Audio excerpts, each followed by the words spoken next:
मराठी मंथन चॅनलमध्ये आपले खूप खूप स्वागत. नवीन व्हिडिओ पाहण्यासाठी लाईक करा, सबस्क्राईब करा आणि बेल बटन दाबा. नमस्कार, मराठी मंथन चॅनलमध्ये आपले स्वागत आहे. आपण सध्या व्हर्च्युअल पाहत असाल की SIP उघडा आणि सेव्हिंग करा, SIP उघडा आणि तुमचं फ्युचर सेव्ह करा, अशा बऱ्याच ठिकाणी आपण ऐकतो. अगदी इतकं मोहात टाकतात, मग ते नक्की आपण तिथे पैसे गुंतवायचे का नाही असा आपल्याला प्रश्न पडतो. तर आजच्या व्हिडिओमध्ये आपण हेच पाहणार आहोत की SIP म्हणजे काय आणि कुठल्या प्रकारची SIP ही सेफ असेल, कुठल्या प्रकारची SIP मध्ये रिटर्न्स चांगले मिळतात आणि कुठल्या प्रकारची SIP ही फ्युचरसाठी चांगली आहे. आपले इन्कम किती असेल तर कुठल्या प्रकारची SIP म्हणजे सुरू करावी आणि SIP सुरू करावी की नाही, या सगळ्याच प्रश्नांची उत्तर आपण आजच्या व्हिडिओमध्ये पाहणार आहोत. चला तर मग सुरू करूयात आजचा व्हिडिओ. SIP म्हणजे सिस्टमॅटिक इन्व्हेस्टमेंट प्लॅन. SIPची गुंतवणूक ही बँक किंवा ब्रोकर म्हणजे शेअर मार्केट प्लॅटफॉर्मवर या दोन्हीपैकी कुठेही करता येऊ शकते. दोन्हीच्या पद्धती मात्र वेगवेगळ्या आहेत. बँकेमार्फत SIP करावी कुठं? बँकेच्या माध्यमातून SIP करणं अतिशय सोपं आणि सुरक्षित मानलं जातं. तुमच्या बचत खात्याशी म्हणजे सेव्हिंग अकाउंटशी संलग्न करून तुम्ही बँकेच्या ॲप किंवा शाखेतून कुठल्याही बँकेतून जसं की SBI, HDFC, ICICI म्युच्युअल फंड्समध्ये SIP करू शकता. बँकेमार्फत SIPचे काय फायदे आहेत बरं? यात जोखीम कमी असते, कारण तज्ज्ञ लोक तुमचे पैसे वेगवेगळ्या शेअर्समध्ये गुंतवतात आणि तुम्हाला चांगला परतावा मिळण्याची शक्यता असते. तसेच पैसे थेट खात्यातून कापले जातात. IP, RD किंवा FD या तिन्ही वेगवेगळ्या प्रकारच्या गुंतवणूक योजना आहेत. तुमच्या गरजेनुसार आणि उद्दिष्टांनुसार तुम्ही योग्य पर्याय निवडू शकता.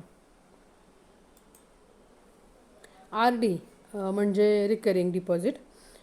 हे काय आहे तर दर महिन्याला एक ठराविक कालावधीसाठी म्हणजे 1 वर्ष ते 10 वर्ष किंवा त्याहून जास्त बँकेत किंवा पोस्टात ठराविक रक्कम जमा करू शकता. यात जोखीम नसते, परतावा निश्चित असतो आणि पैशाची सुरक्षा मिळते. लहान उद्दिष्टांसाठी उत्तम, म्हणजे 1-2 वर्षातील खर्च असतील, गरजेचे खर्च आहेत, त्यासाठी RD करणं उत्तम राहतं. ही RD कशी करायची? तुमच्या बचत खात्याशी लिंक करून बँक ॲपवरनं म्हणजेच नेट बँकिंगमधून किंवा पोस्टात जाऊन RD सहज करता येते. आता FD म्हणजे काय? तर एकाच वेळी मोठी रक्कम लमसम अमाऊंट एका ठराविक कालावधीसाठी बँकेत जमा करणे म्हणजेच FD. आता ह्याचे फायदे बघूयात आपण. परतावा निश्चित असतो, जोखीम 0% असते, ज्येष्ठ नागरिकांना यात जास्त व्याज मिळते. FD कशी करायची? तुमच्या बँकेच्या ॲपवर फिक्स डिपॉझिट हा पर्याय निवडून किंवा थेट बँकेत जाऊन FD करता येऊ शकते. SIP म्हणजे काय? ही म्युच्युअल फंडामध्ये दर महिने ठराविक रक्कम गुंतवण्याची एक पद्धत आहे. त्याचा फायदा काय होतो? महागाईवर मात करणारा चांगला परतावा अंदाजे 10% ते 12% किंवा त्याहून अधिक मिळण्याची शक्यता असते. यामध्ये चक्रवाढ व्याजाचा म्हणजे कंपाऊंड इंटरेस्ट याचा मोठा फायदा होतो, पण यामध्ये जोखीम देखील असते. यातील गुंतवणूक बाजाराच्या अधीन असते, त्यामुळे निश्चित परताव्याची हमी नसते. शेअर्स मार्केट मार्फत SIP कुठं करावी? शेअर्स मार्केटमध्ये थेट शेअर्स खरेदी करण्यासाठी तुम्हाला डीमॅट अकाउंटची आवश्यकता असते.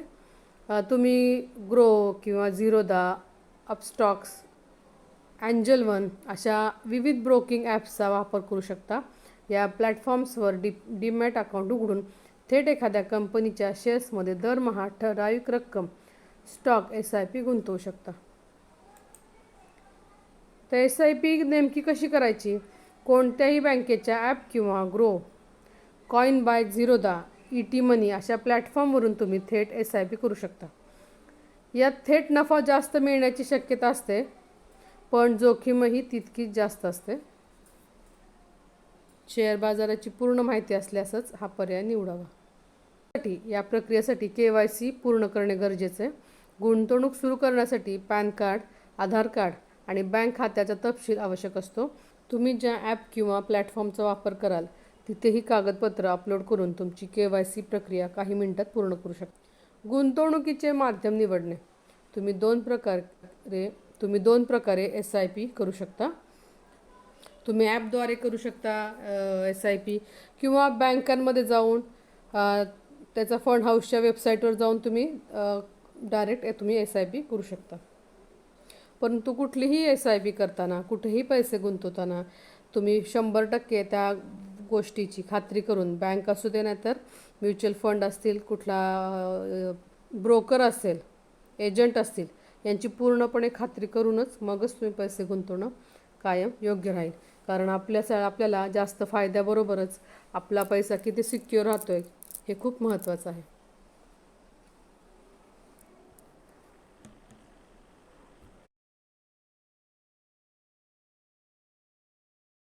वीडियोस बनाने हैं, फिल्मोरा है ना.